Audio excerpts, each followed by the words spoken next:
Folks, for the most part, sleep is something we all take for granted. Our brain has very intricate sleep hardware, I'm told, that makes it impossible to survive without sleep. But sleep is also a learned behavior. Didn't know that. Joining us to talk about health sleeping in our children is pediatric pulmonologist and sleep medicine doctor, Dr. Anya McLaren-Barnett.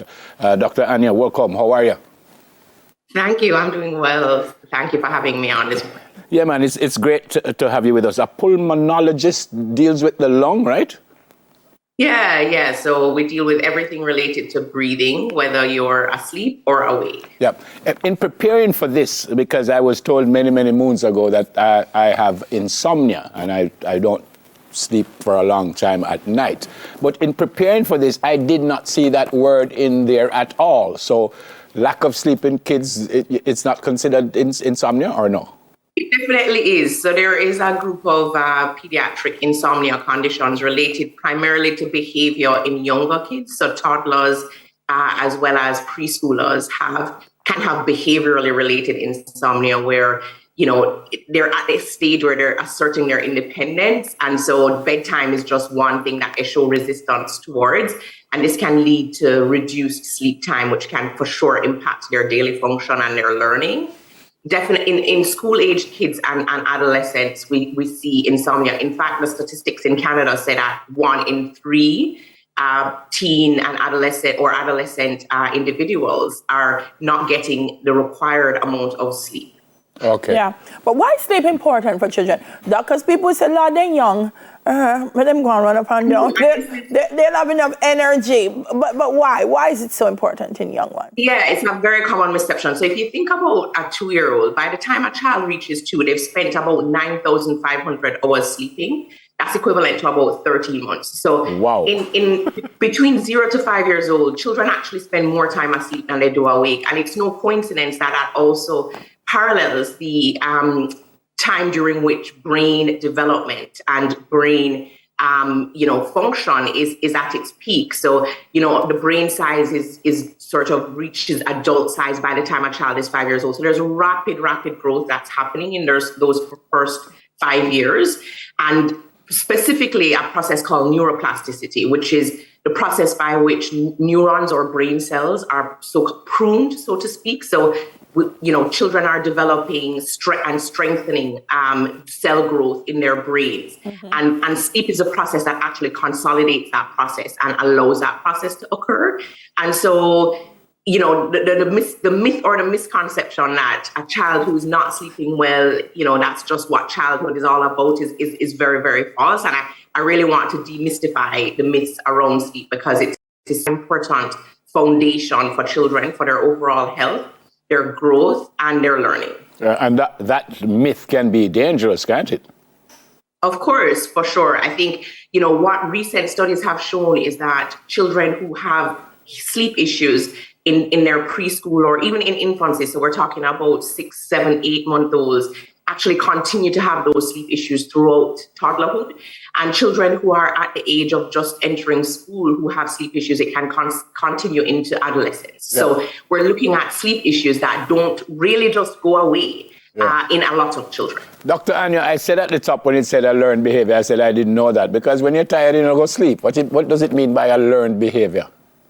So what it means is that sleep is an important health-related, it's a health behavior. So our ability we have the hardware, as I mentioned, in our brains, we're born with it. And by the time we're 6 months of age, most babies and individuals can have the ability to sleep throughout the night because the processes that govern sleep really are one big factor is the circadian rhythm or the circadian system. Mm-hmm. Now, it is modifiable. So what that means is that behaviors that help to get us to sleep include having sleep hygiene, a healthy sleep hygiene, and behaviors that wind us down, get us ready and prepared for bed. And so there are a set of important steps to take when, if you have a child, when you're trying to, put that child to sleep. And that includes ensuring that the sleep environment is adequate. So it's a quiet and dim environment, ensuring that there are behaviors or activities leading up to that sleep time that that are conducive to sleep. So you're sort of winding down the mind, winding down the body, and getting ready. And the aspect of it being a learned behavior is that if we fall asleep in an environment where we, have lights on, for example, and have noise, it can impact the quality of our sleep. And it can also lead to overnight wakings. So we can make associations with sleep. This is seen in children who fall asleep with their parent beside them, and then the parent leaves the room. So a child learns that falling asleep with the parent beside them is the way that they're comforted and soothed. And so when they wake up in the middle of the night, they actually will come looking for the parent because they have learned that falling asleep entails being beside their parent. Wow, what you're saying is important to know that, because some children associate falling asleep with a flogging. Go to your bed, and then it's just all crying until they fall asleep. So I think what you're saying is very important, that the parents try to associate sleep with something positive, so that the exactly. You mentioned earlier also that this can follow the kids as they get older. What about other health issues because you're not sleeping? Can it hurt? Can it hurt somewhere else in the body? Can it hurt your heart? Can that happen? Yeah, so I mean, the way I want parents and everyone to think of sleep is that it is a time for our bodies to be rested and restored. So, we know that a lot of our experiences during the day and a lot of our learning during the day gets consolidated at night. So it's a time when the brain, even though we think of sleep as a passive process where we're inactive, it's actually an active process of rest and restoration where the brain, we're clearing waste products from the brain. And, as I mentioned, neuronal connections are being strengthened. And so if a child has any sleep disorder or is not getting the amount of sleep that they require, it means that they're not rested and restored. And what that translates into is what we see in younger children in particular is issues with behavior. So a lot of children who get now labeled with ADHD, when you peel apart their history and look into their sleep, you realize that they are having significant sleep issues. And so, attention, mood, just behavioral regulation, impulse control are important factors that are affected in toddlers and in preschoolers, but especially learning. And again, you think about the foundational years of a child's life, which are the first 18. As a pediatrician, for me, that is what I focus on. And if you're missing out on learning, and you're being labeled with learning disabilities and ADHD, and you haven't really solved the sleep issue, it's huge. I mean, in adolescence, we know that sleep, and in younger children as well, but we know that sleep is really important for just mental health. So anxiety and depression, which is really an epidemic in our teenagers, can be impacted by sleep, whereby poor quality sleep or insufficient sleep can make those conditions worse. Okay. And then there's some sleep disorders which put a strain and stress on the body, in particular obstructive sleep apnea. And that's when children are snoring and restless in their sleep and not breathing well.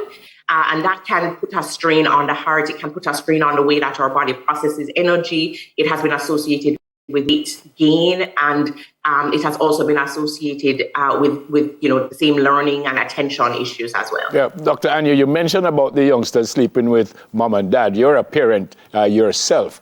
Yes. How do you wean the kids out of that? And if they're sleeping with mom and them get 19 hours for the night, when you move them, how difficult is it for them to get the 19 hours? I mean, I said 19, I think you know what I mean, but how difficult is that? And should you say, well, no, you can't sleep with mommy and daddy every single night? Should that happen? This is a very great question, Neville. So, sleep is a very cultural thing as well. And it's important to recognize that as a sleep care provider, because, there are some cultures where a child co-sleeps with their parents until they're teens, and I think the message is that a couple of things. If the sleep environment is going to be the same for the child, so if you're not going to be putting the child in their room, leaving them to fall asleep staying with them while they fall asleep and then leaving, which as I mentioned earlier, can disrupt the continuity of their sleep. And the co-sleeping setup is one that is safe. So in younger children, you want to ensure that they're not going to be smothered or there's not too much sort of, pillows and soft bedding. and co-sleeping is what is done in your family, then I'm not one to object and say that should not be done. I think my focus and priority is always that, is the child getting enough sleep, and are they showing signs of being restored when they wake up in the morning? So they're waking up on their own. They are easy to wake up if a parent has to wake them up for school. They're not grumpy and sort of throwing temper tantrums and moody. And then throughout the day, they're functioning and coping well with changes in their environment and changes in their settings.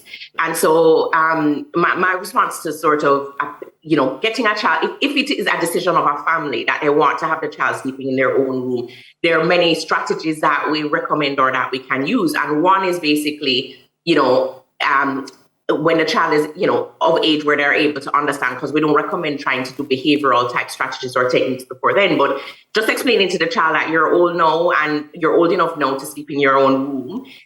And what you can do is a couple of things. If the child is showing resistance, you can do something called a reward, positive reinforcement, where, you set a simple goal of, staying in your bed for the whole night, one night at a time, for example, and you provide reinforcement in the form of rewards. So that are immediate and concrete and something that is tangible for them. So, here for our toddlers, like, in Canada, we say, and it works, I think, for all toddlers, you can do something like a sticker chart, where you give them a sticker when they, have been in their bed for the whole night. And this Great is a job.